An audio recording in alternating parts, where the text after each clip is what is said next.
తల్లి, నీటి మీద తామర బిందువులాగా ఉంది నా పరిస్థితి అని ఆలోచిస్తున్నావు కదా. అంత ఆలోచన ఎందుకు తల్లి? ఈ సాయి తండ్రి ఉండగా నీ బాధ ఇవన్నీ ఎందుకు తీరవని ఇదవుతున్నావు?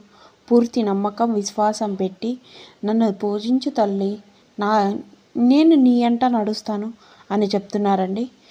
కళ్ళమ్మటి నీళ్ళతో అంత బాధలో ఉన్న వాళ్ళకు కూడా వెలుగునిచ్చే తండ్రి అండి సాయిబాబా అంటే.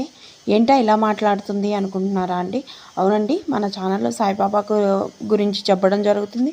అలాగే బాబా పూజలు అవన్నీ లీలలు అవన్నీ తెలియజేయడం జరుగుతుందండి. వీడియోస్ కావాలంటే మన ఛానల్లో ఉన్నాయి చూడండి. దానికంటే ముందు సబ్స్క్రైబ్ చేసుకోవడం అస్సలు మర్చిపోద్దు. మీ ప్రతి ఒక్కరికి ఒక నమ్మకం ఉంటుంది కదండి. ఆ నమ్మకంతో స్టార్ట్ అయింది ఈ ఛానల్. మీ అందరికీ ఉపయోగపడుతుంది అనుకుంటున్నాను. ప్లీజ్ సబ్స్క్రైబ్ చేసుకోవడం అస్సలు మర్చిపోవద్దండి.